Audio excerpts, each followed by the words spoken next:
So there's all these vertigos that we talked about, and we talked about how we diagnose BPPV the most, I guess, because we did a case on that. So what would be your strategy there?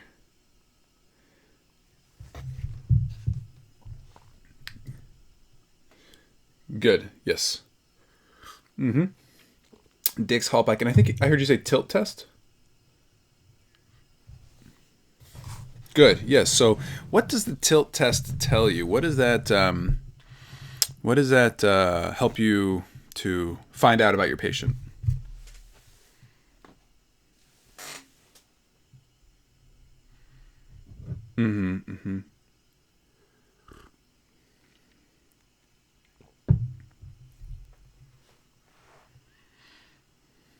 Which type? That's okay. So the tilt test is really going to be helpful for your patients that you are suspecting have some sort of autonomic dysregulation. So, right. So like with the tilt test, you're changing the amount of blood volume that's coming back to the heart and that's getting pumped to the brain. And so, if you're worried that your patient may be syncopizing, that tilt test can help you to figure that one out. Okay. For BPPV, we're going to do the Dix-Hallpike test, and like you said, we are looking for nystagmus. That is going to be our confirmatory thing that we're looking for. If we see nystagmus in our patient, then we say, okay, this is BPPV for sure. And so how do we treat that?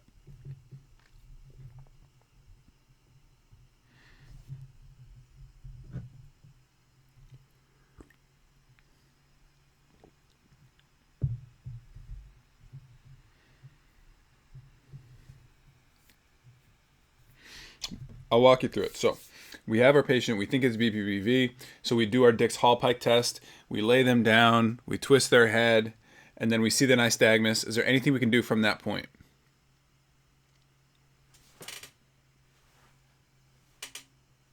Epley maneuver, right? So we take their head, and then we like rotate it 270 degrees to the other side and try and like dislodge that little bit of otolith, right?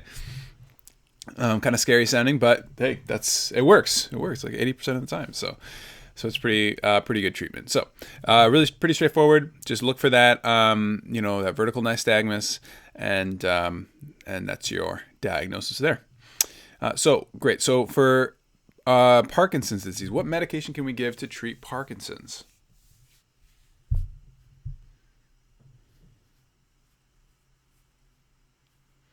Dopaminergics, good.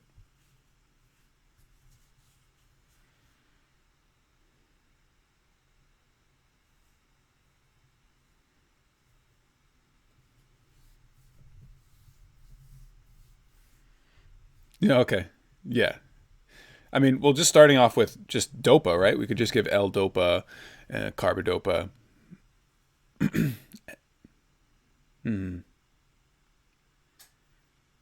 That's okay.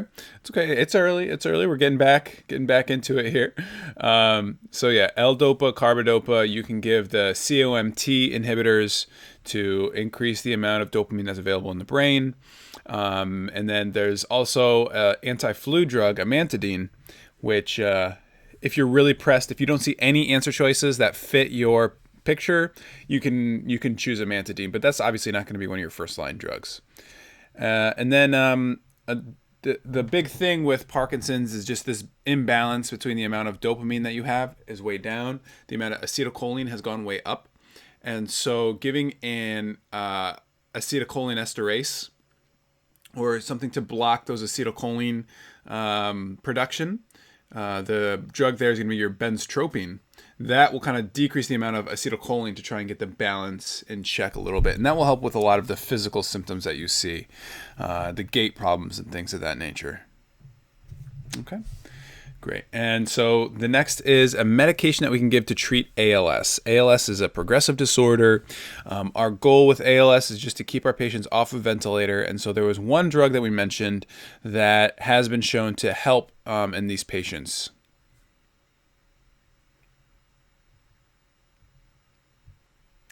Excellent. Yes. Yes. I like it like that. Riluzole. It's a little more fun to say that way. Good. It's perfect. Hey, whatever works, it's good. So yeah, that is going to basically just sort of decrease the amount of destruction of those nerves and prolong our patients being able to, breathe on their own for a little bit longer. So that's good. And last, which types of vertigo feature auditory symptoms as well? So with BPPV, one of the things that we identified as one of our ways to identify, yes, this is BPPV, not something else, is that BPPV only has vertigo. There's no auditory symptoms. However, there are some other types of vertigo that also feature auditory symptoms. So what is that other commonly asked about cause of vertigo that also features ringing in the ears, hearing loss, and things like that?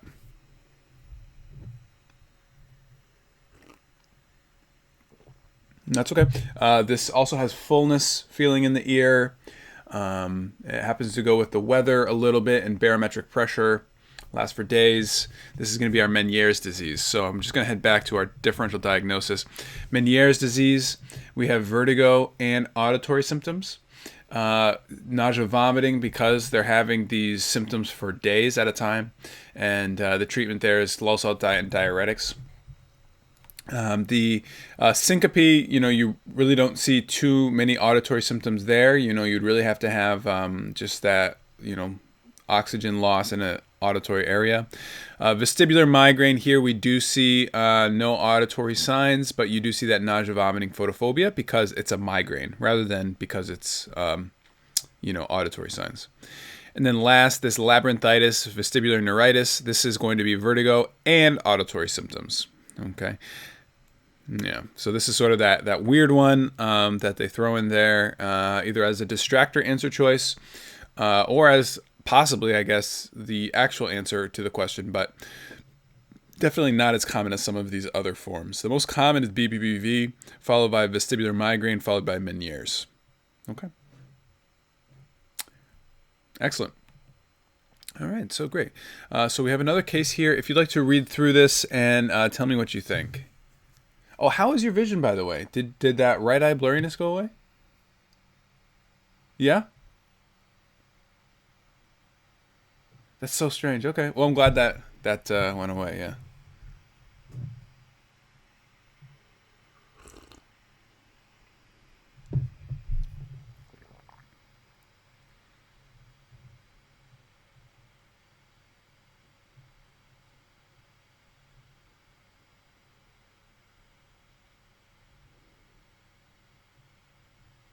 Mm-hmm.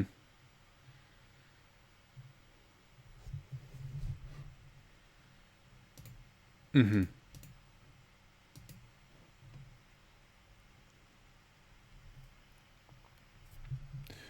So we'll put this on our differential diagnosis. We'll put temporal arteritis.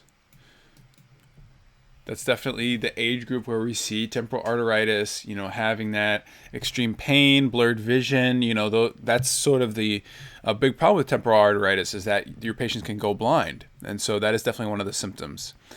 Nausea, vomiting, like you said, not as typical with temporal arteritis. And then some of these symptoms on physical exam are not common either, but we can put that on the differential.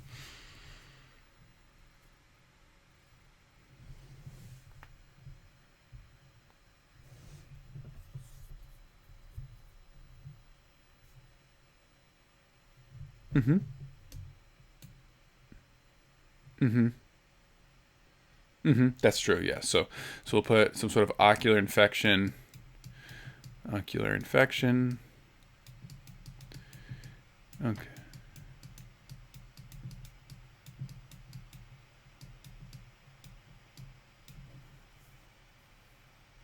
Mm-hmm. Mm-hmm. Neoplasm.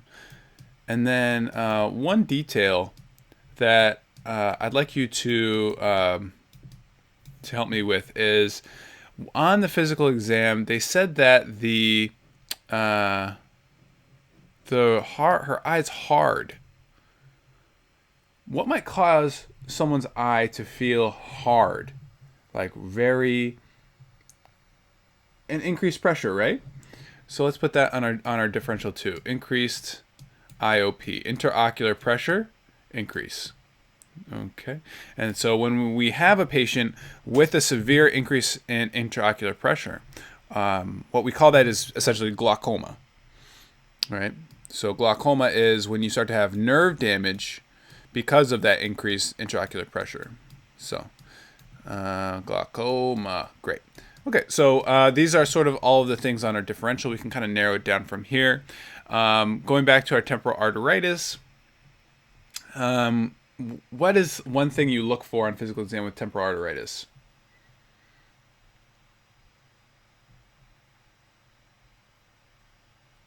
Mm-hmm.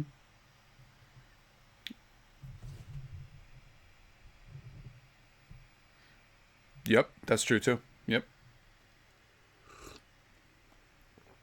Well, on physical exam, it's temporal arteritis, right? So you can look at that temporal artery. If that temporal artery right there on the temple is hard, it feels like a cord under the skin. It might look red, dark. That tells you that there's an acute inflammation there of the temporal artery. And so for temporal arteritis, you usually could be able to at least palpate that temporal artery on exam. For this patient, they didn't really describe that, so moves it a little bit further down the differential. Ocular infection, you mentioned before, they don't really give us any vital signs to know for sure whether or not there's a fever. But one thing that might lead us away from ocular infection is that infections take a little while to manifest. This patient says that the pain began suddenly when sitting in the movie theater, right? And so that one moves it down a little bit. Neoplasm, sort of the same thing. And so we're kind of left with just all we know is that there's an increased intraocular pressure and it started suddenly, right? Those are the two things that we really have. She's got a decreased vision. The pupil is dilated, reacts poorly to light. And that's kind of all we've got. So we kind of have to go on from there. Next best step. So here, the best tool you can use when it's something that's involving the eye is something called the slit lamp. And I'm sure you've seen this when you've gone to your optometrist or ophthalmologist, where they sit you down and they shine that bright light in your eye. Essentially, the slit lamp is a microscope that is just sort of mounted forwards instead of traditional microscopes. You look down into it. The slit lamp is a microscope that you look straight into, and the microscope can focus in on the eye and really see a lot of different detail, a lot of changes that you would hopefully identify what the pathology is. And so in terms of our next best step, if you see a patient that has something that's really just an eye problem, like this patient here, go for the slit lamp exam, because that's going to be your next step for really identifying and getting a good look. And so for our patient, we have that increased intraocular pressure. When you have a sudden increase in intraocular pressure, typically there's going to be some inciting event. And so hearing that she was in the movie theater actually gives you a huge clue towards the diagnosis. So when you sit down in the movie theater, the lights go down, what happens is your pupil dilates. When your pupil dilates, that can actually block off the channel for fluid to leave the eye, the intraocular fluid to leave the eye, and now pressure can start building up. So having this sudden pressure after sitting in the movie theater, that can definitely point you in that direction. Okay. So that would be our angle closure glaucoma. What would we expect to see on CT? This is from a different question. Ignore that. Okay. I copy and paste these little things to appear, and apparently I copied too many of them. So just pretend that's not there. Ignore me. Okay, great. So glaucoma, especially acute angle glaucoma. So in the typical eye, you can see here's our lens, here's the cornea, the clear part of the eye, here's the white part of the eye, the sclera. And so, we need to constantly keep fluid, aqueous humor moving through the eye. It keeps everything, keeps the eye at the right pressure, and it clears, as it just keeps everything clear. And so the aqueous humor is generated by the ciliary epithelium, and it moves around the lens, around the iris. It comes out and it gets reabsorbed at the trabecular meshwork. That's what this area is called, the trabecular meshwork. Then we have something called the canal of Schlemm. And this is where all of that liquid is going to be reabsorbed back into the system to be regenerated. So there's a lot of veins over here that will take that fluid away. And so keeping this angle open is very important. Having a nice wide angle there is very important. If we have a situation where the lens gets too large and it blocks the fluid from getting to the front of the eye, or instead in our patient, if the iris dilates and it actually closes this angle, we call this acute angle closure glaucoma. It's acute because it happens suddenly, and the pathology is that either because the lens is pushing up, or we had too much dilation of the iris. This angle is now not able to drain out all of the aqueous humor, and that pressure is going to start to build because it's going to continuously get generated here. There's no feedback mechanism to say, hey, stop making aqueous humor. It just, that ciliary epithelium is going to make it all the time. And so it continues making it, and that pressure really starts to build, causing all those symptoms that we saw in our patient. The word glaucoma refers to the actual destruction of the nerve, the optic nerve, and that is due to the increase in pressure. For our acute patients, it's really just this narrowing or closure of that anterior chamber angle that we showed.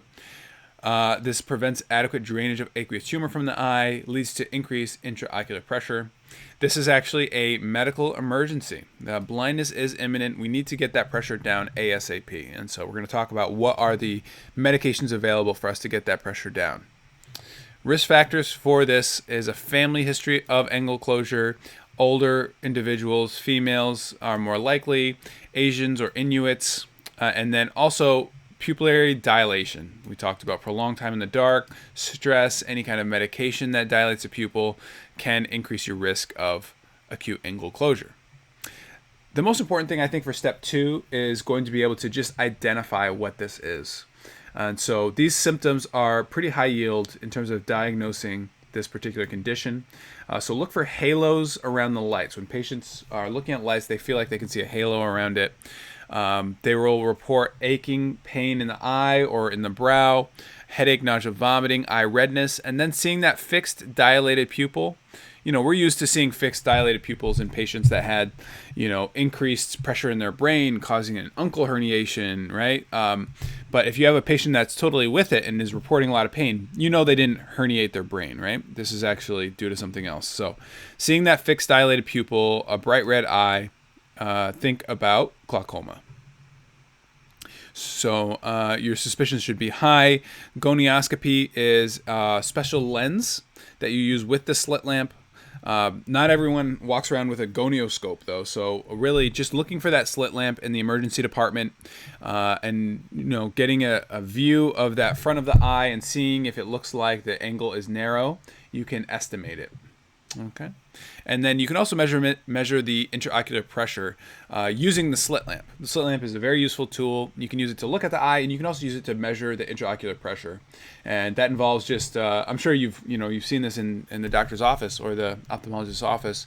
You actually press against the eye, and that gives you what the measurement of the inside of the eye is. In terms of treatment, carbonic anhydrase inhibitors, topical beta blocker, timolol will be the drug we use here, timolol. Okay, topical alpha-2 antagonist, cholinergic agonist, hyperosmotic agents, and just make sure you don't give epinephrine. Epinephrine will dilate the pupil more, and we don't want that. We want to constrict the pupil. You can think about, going through step 1 and learning how all of these receptors work on the pupil. You have sympathetics and parasympathetics. Parasympathetics constrict, sympathetics dilate, and so apply that sort of understanding to what medication you would want to give for a patient with glaucoma. Okay. Any questions on this particular patient presentation? Okay, no problem. There are other types of glaucoma. The more common type is like the chronic glaucoma, where patients just have this persistently high intraocular pressure. They don't have all of the pain and symptoms like we have in acute angle closure, but they do have progressive vision loss that happens over years and years. And that's more common in patients that are diabetic, a little bit older, and it is a significant cause of vision loss in the U.S. Okay, but it doesn't have all of these symptoms. It's more of a chronic progressive thing. Okay. So here is an image that will stick with you, I think. Here you can see how red this eye is. If you palpated it, it would feel hard due to that increased pressure. And you can see this pupil is just totally fixed. Obviously, it's a still picture, so we wouldn't be able to see it moving anyway. But take my word for it, that's a fixed pupil. For our drugs we want to use, timolol is the one you should be looking for in a question stem. Pilocarpine, you may also see, what else? Acetazolamide, carbonic anhydrase inhibitor. Carbonic anhydrase is a enzyme that is used to make aqueous humor. And so, we talked about how it's constantly being made. There's no feedback mechanism there. If you give a carbonic anhydrase inhibitor, it literally cannot make it anymore. And so that's your really only way of preventing it sort of at the source. Okay. And so look for these 3 medications, I think, for step 2 should be sufficient. Acetazolamide, pilocarpine, and timolol. Okay. Yeah, exactly. So I think you would basically start with timolol. You would do pilocarpine, and then if that's not working, then you could start acetazolamide. Because you're right, this is going to be a systemic agent rather than a drop you can put directly on the eye. This is going to work on the patient's whole body. So you have to consider: does this patient have some sort of renal failure? What other sequelae could come from this? Good question. Okay. Great. So our high yield points: damage to the optic nerve, secondary to elevated IOP, secondary to narrowing of the angle, blockage of the trabecular meshwork. This is a medical emergency. We need to get that pressure down. Look for an elderly patient seeing halos around lights with a hard, painful red eye unilaterally. It's not going to be bilateral. It's always going to be just unilateral. That fixed dilated pupil is also a very helpful hint. Next best steps: slit lamp exam, treatment, carbonic anhydrase inhibitors, topical beta blocker, topical alpha-2 agonist, and that topical cholinergic in your pilocarpine. Okay, great. All right, so here we have a 21-year-old male college student brought to the ED by his friends after developing fever, rash, neck stiffness, confusion, severe sensitivity to light. Vital signs are as follows: temp 105, blood pressure normal, respiratory rate normal, pulse 92, a little elevated, pulse ox 99. Examination reveals a confused male with nuchal rigidity. A fundoscopic exam shows bilateral blurring of the optic disc margins and retinal venous engorgement. Okay, so differential diagnosis here. Definitely high up there. Mm-hmm. Mm-hmm. Mm-hmm. Yep. Pseudotumor. Yep. So meningitis, pseudotumor, or cerebri. Anything else, really? No, can't really think of anything else that fits this clinical picture. With meningitis at the top of the differential there, I absolutely agree. So what would your next best step be?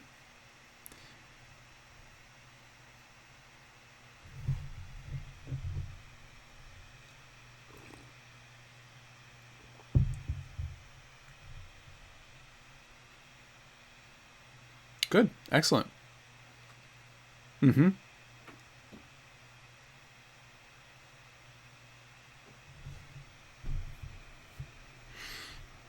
Yeah, great. So, no, good. Meningitis, the way that we are going to get to the diagnosis of meningitis is we have to get that CSF fluid. That's huge.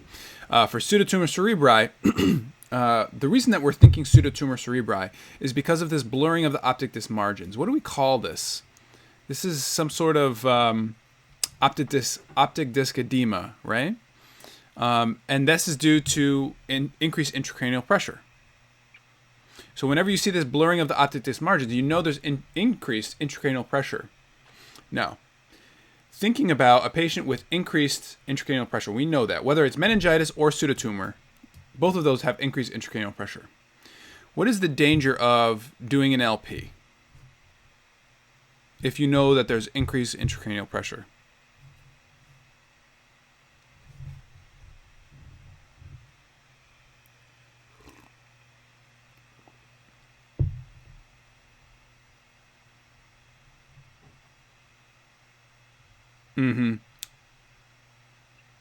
Exactly, yes. So you worry about if the pressure is very, very high, and then you pierce the meninges to get to that CSF fluid. You're increasing the pressure as you go in, like you said, and then you're going to immediately decrease the pressure, right? All of the CSF fluid is going to spray out, and so you have a risk of part of the brain herniating down through the foramen magnum. And that part of the brain would be the brain stem. And so that could actually be lethal for your patient. So while we do want to do an LP, we want to get to our diagnosis of meningitis. Because they told us there's a bilateral blurring of the optic disc margins, in this case, you would want to do a CT first and see if you see signs of increased intracranial pressure that will cause significant enough to cause a herniation of the brainstem through the foramen magnum. Okay, but in every other case, if they did not tell you this, you would go directly to LP. Okay, but for all these patients with meningitis, you do want to do that fundoscopic exam and check for, increased intracranial pressure, which you can easily discover just by shining a light in someone's eye, looking inside.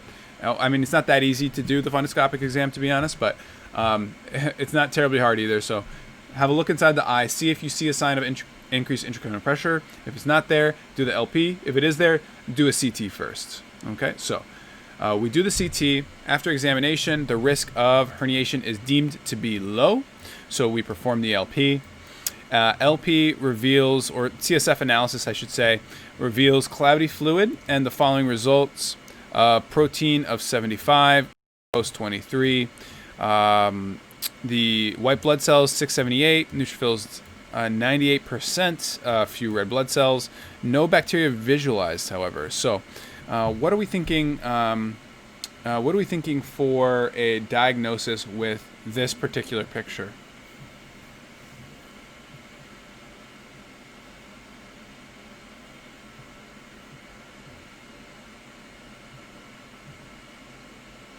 Excellent. Yes, you did not fall for my trick. Excellent. Very good. Just because you don't see the bacteria does not mean they're there. Very good. Very good. Nice, Syria. Very good. Excellent. And so, how do infectious agents reach this central nervous system? This is just sort of a side note, thinking about all of these different causes of meningitis. It's a good idea to have some idea of the pathophysiology. So in general, there are three main ways that that bacteria can reach the central nervous system. They can go, if it's from the sinus, they can go directly, by direct contact, like we talked about with our epidural abscess. Same way they can reach the meninges, cause meningitis. The bacteria can travel via the bloodstream, and so if you have some sort of septic infection, those bacteria can go to the central nervous system and cause meningitis. Any patient with sepsis is at risk of meningitis. And third, the bacteria can also travel via the venous supply. And so you learned, I'm sure at some point in anatomy, that the venous supply in the brain is a valveless system. Wherever blood goes, according to pressures and gravity, is where the blood will go. And so bacteria can easily travel upwards from a lower infection to reach the meninges and get into the brain. Okay. So in terms of meningitis, it's just an inflammation of those meninges, secondary to viral, bacterial, fungal infections.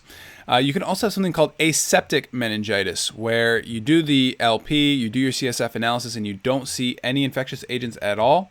In those cases, think about lupus, carcinoid, herpes simplex virus, enterovirus. Those would give you a aseptic meningitis. The bugs that cause meningitis typically colonize the nasopharynx, respiratory tract. They can travel via bloodstream to the central nervous system. They can travel via the peripheral nerves, cranial nerves, or they can also travel contiguously And sinusitis, otitis media, some sort of brain surgery, some sort of brain trauma can allow infectious agents to reach the central nervous system. Okay. For the acute bacterial meningitis, like our patient has, the most common cause is going to depend on your age group. So for neonates, group B strep, strep agalacti, E. coli, and Listeria monocytogenes are going to be our most common agents. And this is important to know the common cause by age group because this is going to dictate what your antibiotic choice is, right? Children over 3 months, Neisseria meningitidis, strep pneumo, and Hib. Adults, strep pneumo, meningitis, and Hib. So it stays pretty much the same between the children and adults. In elderly, strep pneumo, meningitis, and Listeria comes back. When you become elderly, Listeria comes back as a possible cause. Gram-negative bacilli, think about E. coli and things like that. Again, can cause meningitis there. Immunocompromised patients, Listeria, gram-negative bacilli, and strep pneumo. Strep pneumo is almost always going to be a cause of meningitis for our patients, right? It's a pretty bad one. Our most common cause of meningitis overall. Okay. Great. Symptoms, we know the symptoms, right? Headache, fever, stiff neck, nuchal rigidity, malaise, this photophobia, altered mental status, confusion.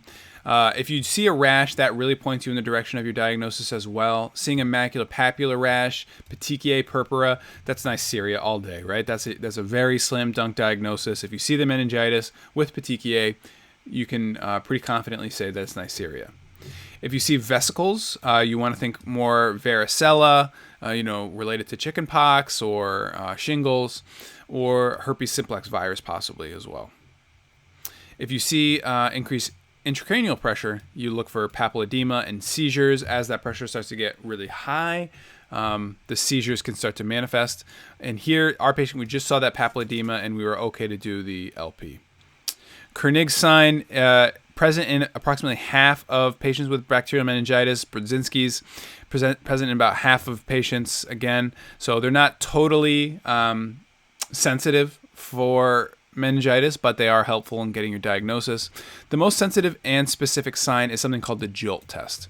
So the jolt test is where you have your patient shake their head back and forth very quickly and then suddenly stop. So you're really getting the momentum going, and then stopping kind of forces the meninges to kind of compensate for that change in momentum. And if those meninges are inflamed, that headache is going to suddenly get much worse. Okay, so the jolt test, a headache that gets much worse after shaking the head. Okay, pretty straightforward. Sure.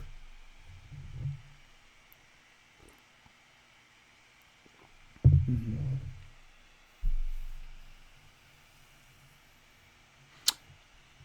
Yes, the glucose should be normal. Mm-hmm.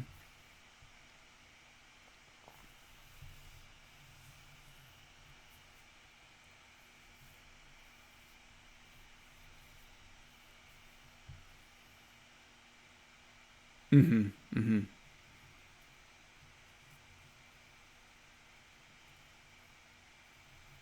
Yes.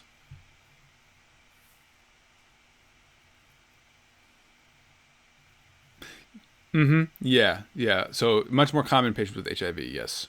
Mm-hmm. And so, this is going to be meningitis caused by, these two viruses. Herpes can also cause an encephalitis where you have a destruction of your temporal lobes. And so, that's a totally different thing, but yeah, so different ways that these viruses can manifest in the brain. Mm-hmm. The other class of viruses that I'd like you to commit to memory as causing meningitis are the enteroviruses. Okay.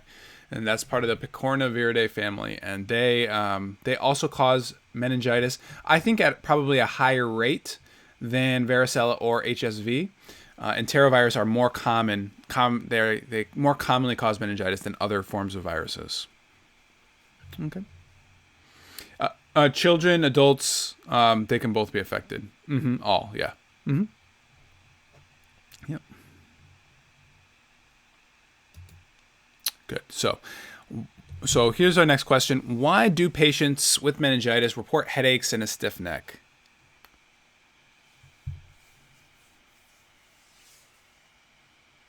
Mm-hmm.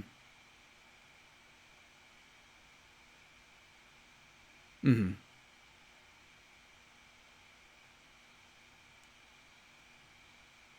Exactly. Yes, very good. So having all of that inflammation. This is a nice picture I took from Google. So here's our meninges that are all inflamed. Here's our skull. Here's the brain. Like you said, there's no pain receptors here. So this is not where our patients are feeling the pain.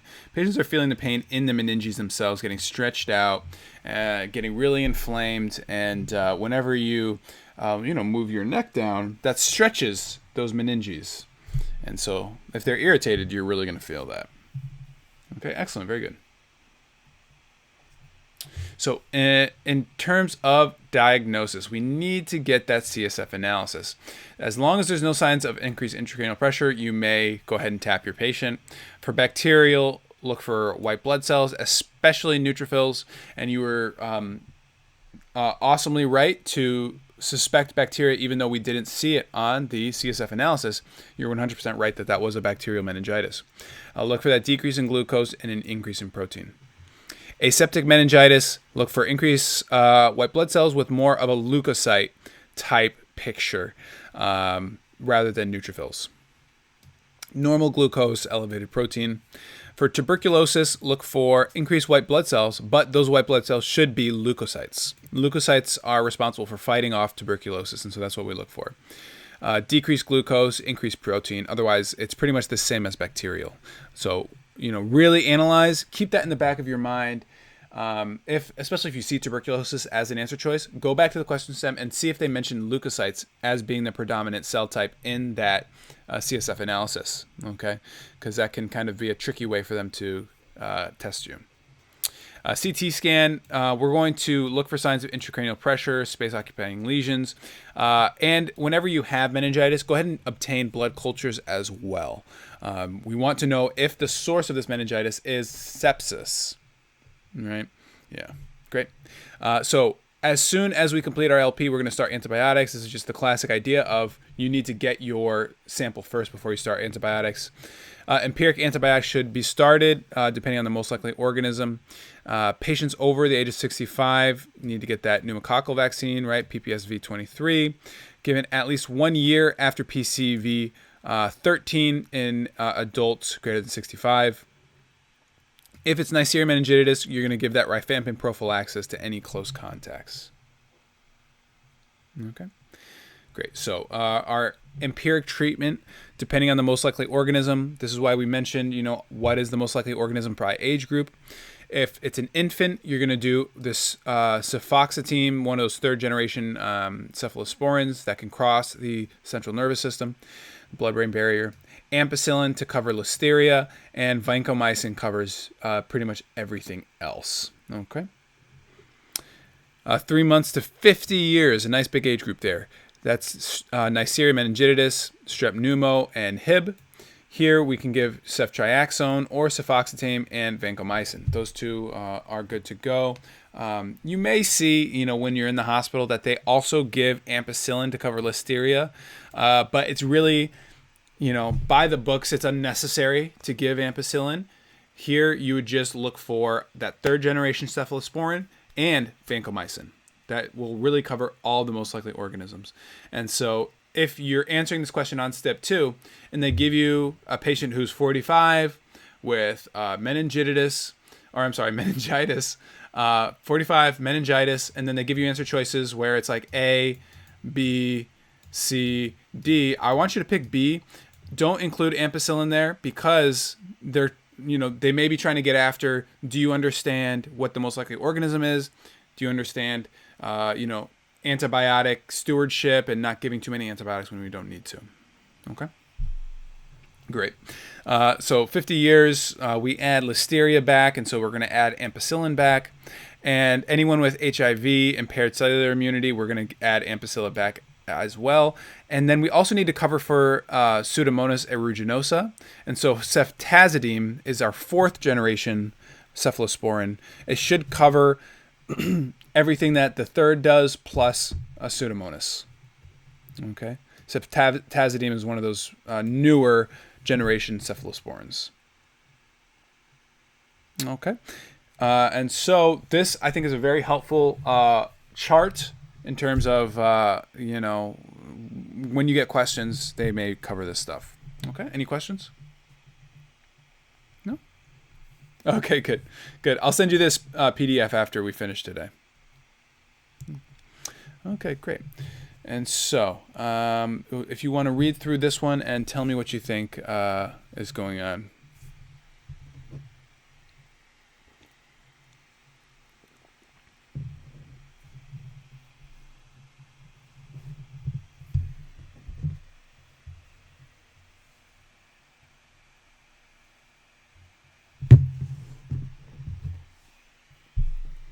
Mm-hmm. Mm-hmm.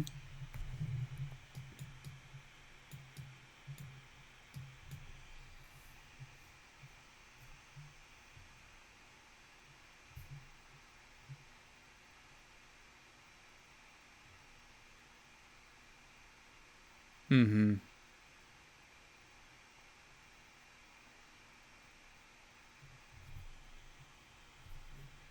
Okay.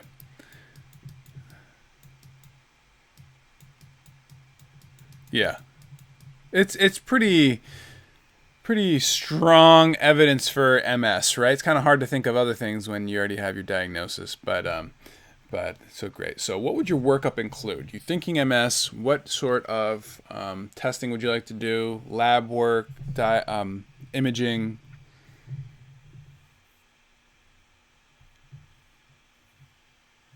Mm-hmm. Good.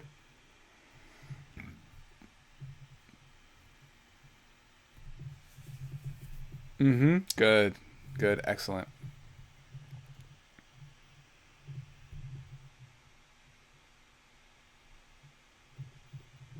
Okay. Good. I like it. And so on CT, you mentioned that you want to see white matter lesions. What specifically are you looking for? What area should be involved? It's kind of... Yeah. No, you're right. You're absolutely right. Yeah, so the sort of buzzwordy thing that I was trying to get you to say is periventricular. These white matter lesions, right, tend to be right around the ventricles. So good. But yeah, you knew it. You would know it on the test. So I'm happy. Let's continue. White blood cell count, ESR, CRP, all normal. CSF analysis shows elevated protein, like you mentioned.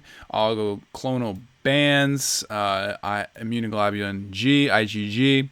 And so we know it's MS, but the question that I sort of have is, what's the reason for these migrating neurological symptoms? We saw, this patient had right hand in the past, and then right hand was fine, and then it's another area. What is the sort of path of physiology behind that?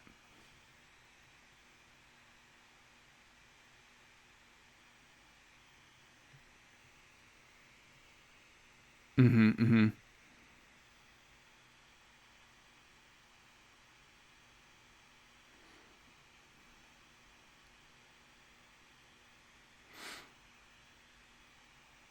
Excellent. Yes. No, you're 100% right. Yes. Inflammation just involving these different tracts of the brain. And once that inflammation goes down, some of those astrocytes can regenerate some of the Schwann, some of the myelin, that protects the axons and will increase transmission of signals again.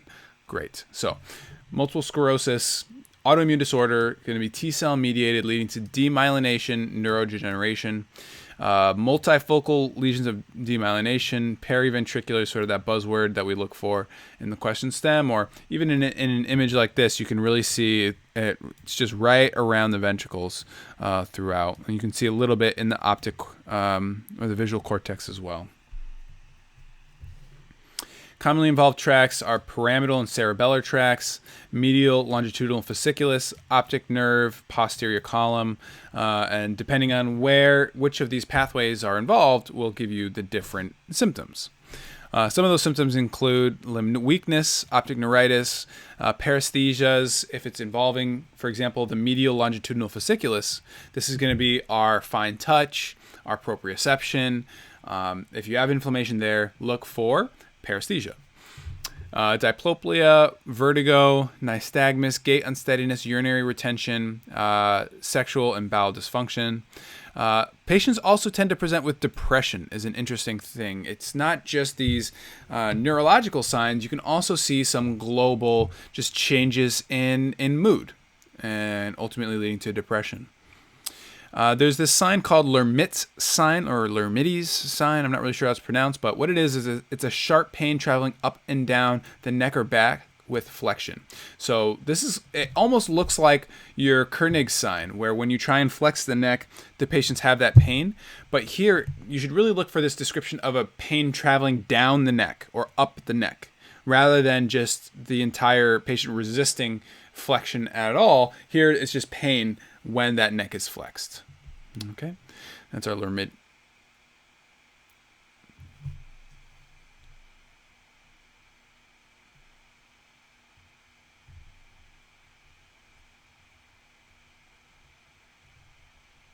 Mm-hmm. Mm-hmm. Exactly. Yeah, you're absolutely right. Yeah, that's a good point. Yeah, these patients should be able to. Yes, they're going to have that pain, but it's not going to be like a rigidity where they're like not allowing you to move their neck at all. Yeah, absolutely, absolutely. And really, Lermit's sign is only going to be present if you have that inflammation in the cervical region. So if your patient has MS, but it's only involving, the central nervous system up top, they are not going to have Lermit's sign. It's when that inflammation starts to go down the spinal cord and involves the cervical area of the spinal cord that you would have that. Okay. And then another sign that is really typical, this is how they ask about it, is this internuclear ophthalmoplegia. So what do you know about internuclear ophthalmoplegia?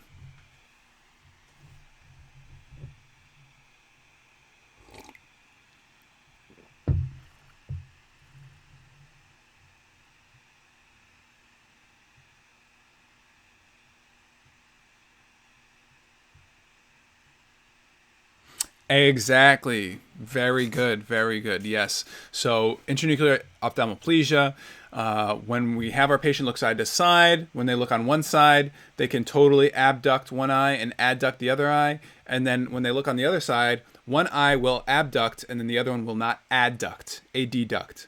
It will just stay right there in the middle while the other eye is looking off to the side. And that whatever eye that is that cannot adduct, it's that same ipsilateral MLF that is involved. Right? That's where the inflammation is.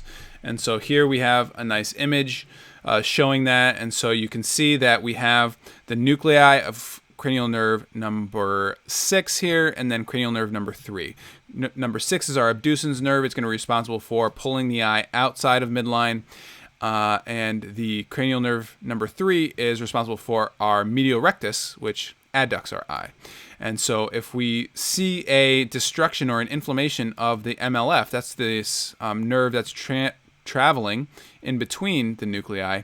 If we have destruction of an ipsilateral MLF, what we see is this eye will not be able to adduct. When we ask our patient to look at some sort of stimuli over here, this eye will be able to abduct. However, this right eye would not be able to adduct. Okay? And so one thing that they do ask about, and I had a question about this on my Step 2 CK exam when I went to my prometric center and I went and took my exam. They asked me if this eye cannot adduct, where is the lesion? And right? So it says contralateral MLF, ipsilateral MLF, ipsilateral whatever. And so you got to know it is that ipsilateral MLF that's involved. Okay.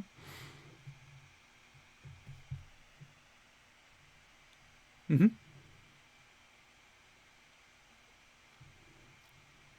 Right. So yeah. Right. Yeah. No, that's a good point. Like it seems like it should be the contralateral. I think this is if you look at where in terms of location all of these things are, the area of inflammation is on the same side versus like you wouldn't have the inflammation here. If you had the inflammation on this point, then this eye would not move at all, right? So you have to have the inflammation downstream. Yeah, it's a good question. It's a good question, and I think that's sort of how it gets tricky. But you just got to keep in mind that's where it would be. Yeah. Good question. Okay, so in terms of diagnosis, MRI and CSF analysis are going to be our two go-tos. MRI, multiple asymmetric periventricular white matter lesions that are apparently called Dawson's fingers. I didn't know that, but in case you ever see that, that's what they're called, especially in the corpus callosum. Acute active lesions enhanced with gadolinium. So if you do a MRI with gadolinium, you should see those light up really nicely. Our CSF analysis after doing a lumbar puncture, we'll see increased protein and normal glucose. This is something called the albuminocytologic dissociation. And what this tells you, whenever you see albuminocytologic dissociation, you can see it in some forms of, basically, mostly just in demyelinating disorders. But when you see that, you know that it's some sort of autoimmune thing that's happening rather than having a bacterial destruction of nerves or having a viral destruction of nerves. This is an autoimmune type condition. Okay. Albuminocytologic dissociation. There are UWorld questions on this. I didn't have a question on my step 2, but I have seen UWorld questions asking about this topic.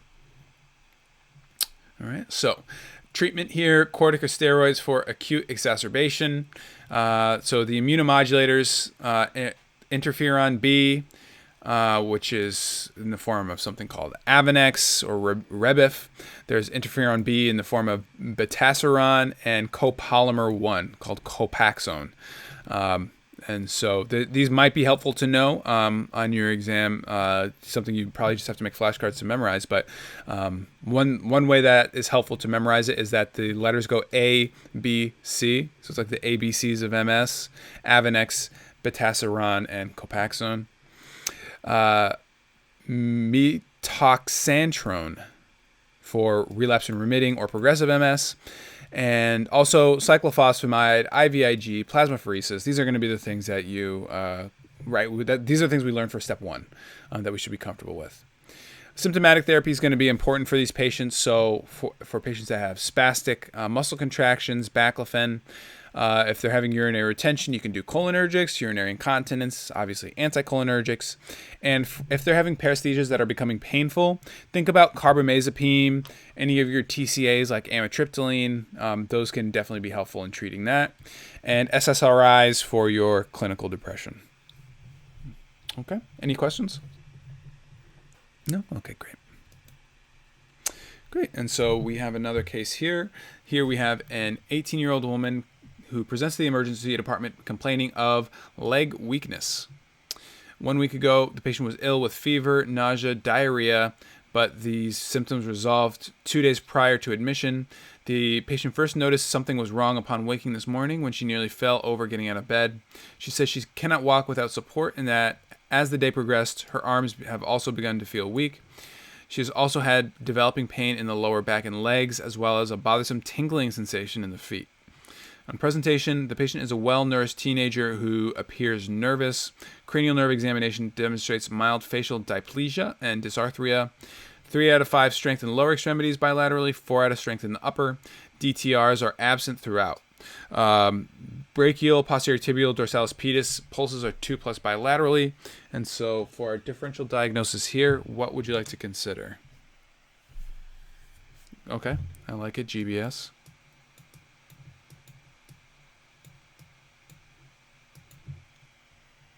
Okay. Yeah, let's put it in there as well. Good. And so those definitely are going to be the most common causes. So what makes you think GBS more than MS? 'Cause you said GBS first, so I'm just curious. Good. Mm-hmm.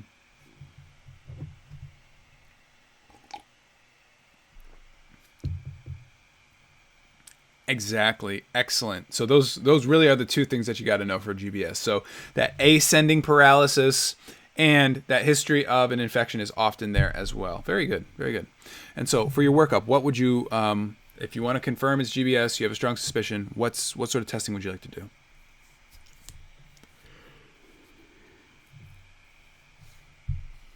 Good. Yes. So, oh, that's okay. IgG. Good. Yeah. Excellent. Very good. And so that kind of gets after the pathogenesis here, where it's not that infectious agent that's causing GBS. It's some sort of cross reaction that's now caused this patient's own immune system to start destroying their myelin, right, via IgGs. And so here's sort of our first way where we can draw, or not first way, but one way we can draw a dichotomy between MS and GBS is that we will see this ascending paralysis, as well as even though we also see these immunoglobulins in both, that ascending paralysis is pretty notable for GBS. Okay, great. So we'll do that CSF analysis. You can also throw in a CBC just for the fun of it, and make sure that there's no other sort of infection or anything else going on. So our CBC electrolytes, BUN, creatinine, calcium, liver enzymes all normal. Urine tox is negative. We perform an LP. The opening pressure is going to be normal. Protein level of 146, glucose of 70, no white blood cells, no red blood cells, and no white blood cells or organisms. So this pretty much goes along with what you said. Seeing that protein level of 146 is quite high with that normal glucose. Certainly points us in the direction of GBS. So most likely diagnosis is going to be GBS, where we have this high level of albumin and a low level of cells. Just like in multiple sclerosis, we had a high level of albumin and low level of cells, right? Good. So this is... Oh, you were? Okay, good. So this term, again, albuminocytologic dissociation, you're going to start seeing it. You're going to start noticing it now that I mentioned it. They talk about it with MS. They talk about it with GBS. And there's a couple other disorders, demyelinating disorders, where you can see it. I can't offhand remember some of the names of them, but it is one of those things in medicine that you should be aware of. So great. Guillain-Barre syndrome, acute inflammatory demyelinating polyneuropathy. And so you can see here that this nerve has completely destroyed myelin sheath around it. Now, whenever we have these signals coming down, the signals may not make it in a timely fashion or may not make it at all. So the pathogenesis here, molecular mimicking, cross-reaction of the myelin of peripheral nerves with whatever the infectious agent was. So this could be, well, let me ask you, what is some of the more common infectious agents that lead to GBS?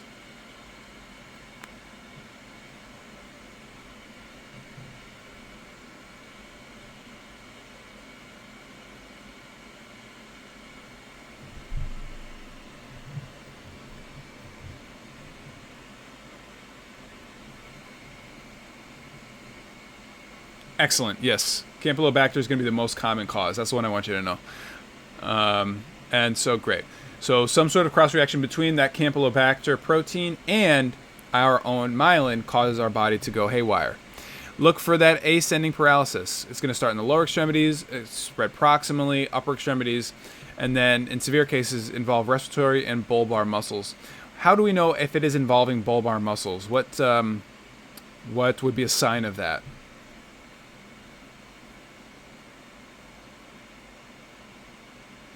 Just ask the patient to say their name, right? If I ask you to say your name and you say Daphne, that's a sign that you're not able to move your tongue, all your vocal muscles. That whenever you see bulbar, think about speech and movement of the tongue. Okay, great. Paralysis should be symmetric. You may see some autonomic dysregulation leading to things like arrhythmias and low blood pressure, things of this nature. Initially, patients usually complain of some double vision, weakness, ataxia, and then you have that recent infection.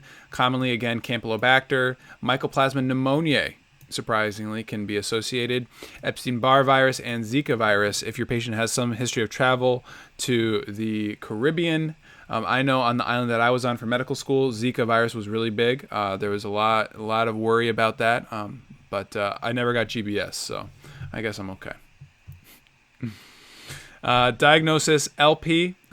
Every patient that is suspected of having GBS should have an LP. Now, one caveat I will say to this is that I had to go and read a few different papers on PubMed to discover this particular fact. This is not in your first aid. Your first aid will say LP is your diagnostic measure, but it doesn't say when you need to do an LP. You know, we have all of these diagnostic tools available to us, but step 2 is really about when do you use them? When is the right time to use them? Is it okay to just go straight to the LP? Do we need to do something else first? Do we do an MRI first? And so, you know, that little piece of information is going to be really helpful for step 2. So I went to a paper and I found this. If you have a patient that you suspect of having GBS, just go straight to the LP. It's perfectly fine. Okay. Elevated CSF protein level with the normal CSF cell count we mentioned before. And MRI could be used to rule out other causes of weakness. However, you know, with the clinical presentation and this, especially the history of the infection, you know, definitely suspect GBS highly. Patients that you are suspecting pending respiratory failure should be admitted to the ICU. They may need mechanical ventilation. Otherwise, first-line treatment is going to be plasmapheresis, clearing out the plasma from all of those antibodies, and IVIG. And so, you know, there's a lot of overlap with MS. However, the one thing that you do not want to make a mistake, corticosteroids are not indicated. Do not give someone with GBS a steroid. Do not give someone with GBS a steroid, even though it seems like, you know, that would make sense, right? I mean, this is someone who's essentially has something autoimmune going on. Don't do it. They will ask you about this, and you don't want to mix this one up. Plasmapheresis, IVIG are what you want to do for GBS. I think that it was just something where they tried it and they did not see improved outcomes, right? They tried it through clinical trials, giving every patient they had with GBS steroids, and they saw that patients did not do better. I think patients do about the same. That's the thing, is it doesn't help. Patients basically recover at the same amount of time as if you didn't give them steroids, and so they're not indicated, so you don't give them. Okay. All right, excellent. And so, yeah, just a little arrow to really emphasize that. Okay, great. So we're kind of out of time for today. This is the last case, I think, for our CNS that we'll do. It's a stroke case. Spoiler alert. Is there anything else in CNS that we didn't cover that you would like me to, you know, to make a case for that we can review together? Mm-hmm. Mm-hmm. Mm-hmm. Okay. Good. Mm-hmm. Mm-hmm. Okay.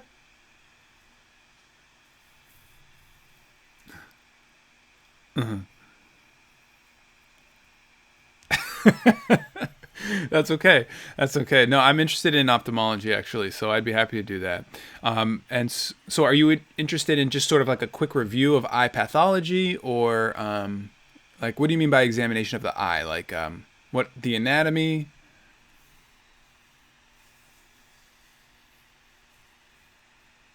Mm-hmm. Mm-hmm. Mm-hmm. Mm-hmm. I see. So you're talking about like the retina, when you're looking at the retina? Yeah. Okay. Uh-huh. Sure, sure. Okay, great. Yeah, so I can definitely do that for you. So we will do spinal cord lesions, and we will do ophthalmology stuff next time we meet. Okay, sounds good. And are we meeting Sunday? Let me just double check. Yes, Sunday morning we will meet again. Have a great weekend, and I will see you soon. Yep, thank you. Yep, take care.